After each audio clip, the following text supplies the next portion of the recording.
بسم اللہ الرحمن الرحیم.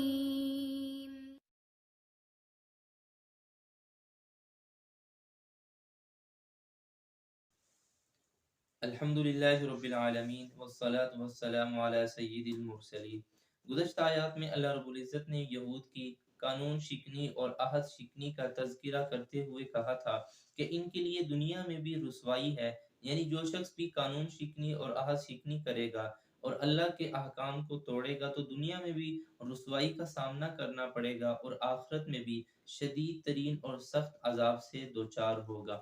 اللہ رب العزت نے ان کی اصل وجہ یہ بیان فرمائی کہ یہ ضد اور ہٹ درمی پر جناب نبی کریم صلی اللہ علیہ وسلم کی اور قرآن پاک کی صداقت کا بھی شدید ڈٹائی سے انکار کرتے تھے اور کہا کرتے تھے کہ ہم تو تورات پر ایمان رکھتے ہیں، ہم تو حضرت موسیٰ علیہ السلام پر یقین رکھتے ہیں، ہم سابقہ کتابوں کو تو مانتے ہیں لیکن ہم اس کا اقرار اور اس کی تائید نہیں کرتے۔ اللہ رب العزت نے ان کی اس بات کو بھی غلط ثابت کیا کہ یہ لوگ کہا کرتے تھے کہ ہم سابقہ کتابوں کو، سابقہ انبیاء کو، خصوصاً حضرت موسیٰ علیہ السلام کو مانتے ہیں اور اس کے پیروکار ہیں۔ تو اللہ رب العزت فرما رہے ہیں وَلَقَدْ آتِينَا مُوسَى الْكِتَابَ وَقَفَّيْنَا مِن بَعْدِهِ بِالرُّسُلِ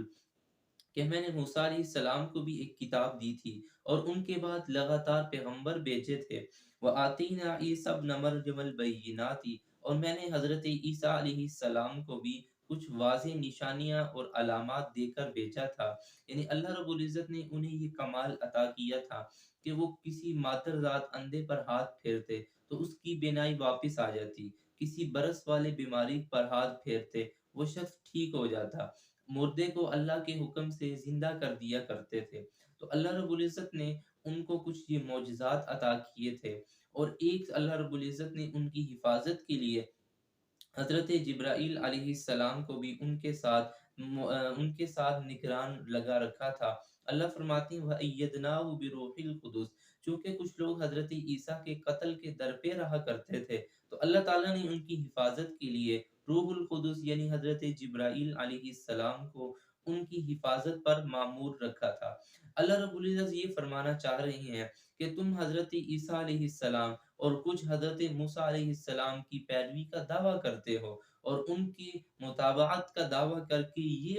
باور کروانا چاہتے ہو کہ ہم تو ان کے ماننے والے ہیں، ان کے چاہنے والے ہیں، حالانکہ اللہ فرماتے ہیں حقیقی بات یہ ہے افکلما جاءکم رسول بما لا تهوى انفسکم استکبرتم۔ اللہ رب العزت فرماتے ہیں ذرا اپنا سابقہ زمانہ یاد کرو، اپنے آباء و اجداد کے کرتوت اور ان کے حالات کا جائزہ لو۔ جب بھی تمہارے پاس رسول وہ احکام لے کر آتے، اللہ کا ایسا پیغام لے کر آتے جو تمہارے دل نہ چاہتے تھے اور تم یہ چاہتے تھے کہ یہ حکم کسی طرح ٹال دیا جائے، یہ حکم کسی طرح ختم ہو جائے، یا حکم کو ٹال تو نہ سکتے لیکن مختلف قسم کے حربے اور ہیلے استعمال کر کے اس اللہ کے حکم میں تحریف اور تبدیلی کیا کرتے تھے۔ تو اللہ رب العزت فرماتے ہیں کہ یہ کوئی نئی بات نہیں ہے، تمہاری یہ سازشیں، یہ منصوبے اور یہ بغاوت اور سرکشی کوئی جناب نبی کریم صلی اللہ علیہ وسلم کے ساتھ، کوئی قرآن پاک کے ساتھ پہلی نہیں ہے، بلکہ یہ تمہارے آباء و اجداد کی سابقہ روش چلتی آ رہی ہے۔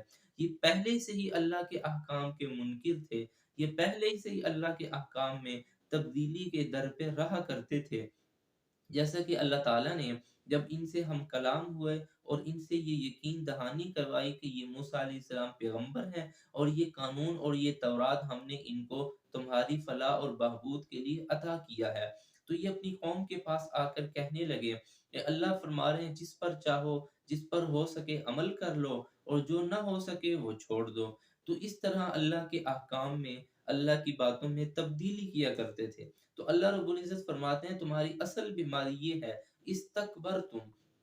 تم نے اس وقت بھی تکبر اور ضد سے کام لیا تھا، اس وقت بھی حضرت موسیٰ علیہ السلام کو طرح طرح کی ایذائیں اور تکلیفیں دی تھیں، کبھی ان سے فرمائشی معجزے مانگتے تھے، کبھی ان سے فرمائشی چیزیں مانگا کرتے تھے اور کبھی کہا کرتے تھے کہ ہمیں یہ چیز نہیں چاہیے بلکہ اس کے بدلے ہمیں کوئی اور چیز چاہیے۔ تو تم حضرت موسیٰ سے مختلف قسم کی فرمائشیں کیا کرتے تھے اور پھر اس کے باوجود تم نافرمانی پر اتر آتے تھے۔ تو اللہ فرما رہے ہیں تمہارا یہ مرض پہلا نہیں ہے، چلو بالفرض یہ مان بھی لیا کہ تم لوگ ماننے والے ہو، تم لوگ پیغمبروں کو تسلیم کرنے والے ہو، تم ان کے نقش قدم پر چلنے والے ہو، اگر تم اپنے دعوے میں اتنے ہی سچے ہو تو یہ بتاؤ کہ پیغمبروں کی ایک جماعت کو تم نے قتل کس وجہ سے کیا ہے؟ اللہ فرماتے ہیں فَفَرِيقًا قَذَّبْتُمْ، ایک بات یہ بتاؤ کہ اگر سابقہ پیغمبر سچے تھے، سابقہ کتابیں سچی تھی، موسیٰ سچے تھے، عیسیٰ سچے تھے، تو تم نے ان کو بھی تو جھٹلایا ہے، تم نے ان کو بھی تو ایذا دی ہے، ان کو بھی مختلف قسم کی تکالیف میں مبتلا رکھا ہے،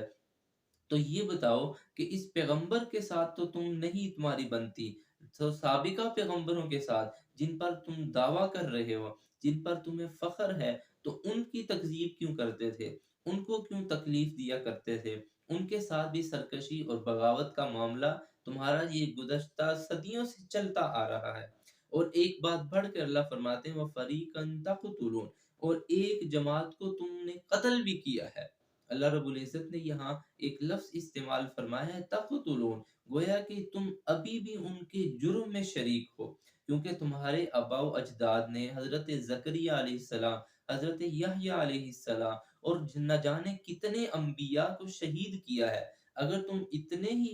انبیاء کے پیروکار ہو، اتنے ہی تم اپنے دعوے میں سچے ہو، تو یہ بتاؤ کہ نبی جیسی معصوم ذات کو جس کے قتل کا کوئی جواز نہیں ہے، تم نے ان کو قتل کر کے کس سازش اور منصوبے کی روش ڈالی تھی؟ تم نے آخر کس وجہ سے ان لوگوں کو قتل کیا تھا؟ اور پیغمبر دنیا کا معصوم ترین انسان ہے، جن سے گناہ کا اور غلطی کا امکان تک نہیں ہے، تم نے اس جیسے معصوم پیغمبر کی عصمت دری کی اور ان کو قتل کیا۔ تو اس کا جواب دو، اگر تم پیغمبر کو نہیں مانتے، قرآن کو نہیں مانتے،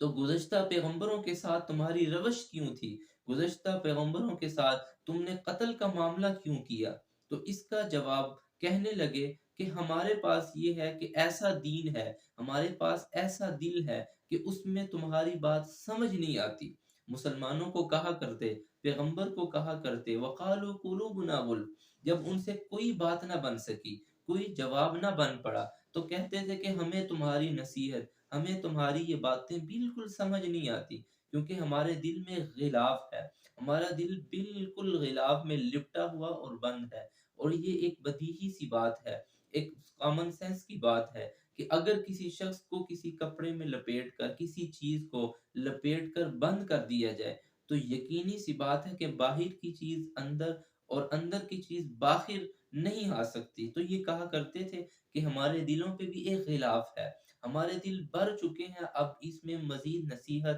اور مزید ایمان اور یقین اور عقائد نہیں آ سکتے، تو لہٰذا تم ہمیں نصیحت اور ہمیں دعوت نہ دو۔ تو اللہ رب العزت فرماتے ہیں کہ ان کا رویہ آپ کے ساتھ نہیں بلکہ سابقہ پیغمبروں کے ساتھ، سابقہ نبیوں کے ساتھ، سابقہ رسولوں کے ساتھ یہی چلتا آ رہا ہے کہ یہ کسی کو تکذیب کا نشانہ بناتے، کسی کو قتل کرتے اور کسی کے احکام کو الٹ کر کے دکھاتے اور اللہ کے حکموں میں تبدیلی کرتے۔ تو اللہ فرماتے ہیں یہ کوئی نئی بات نہیں، اصل بات یہ ہے کہ ان کی سرکشی اور بغاوت کا یہی نتیجہ ہے۔ بل لعنہم اللہ بکفرہم، پھر اللہ تعالیٰ نے بھی اپنے ضابطے اور قاعدے کے مطابق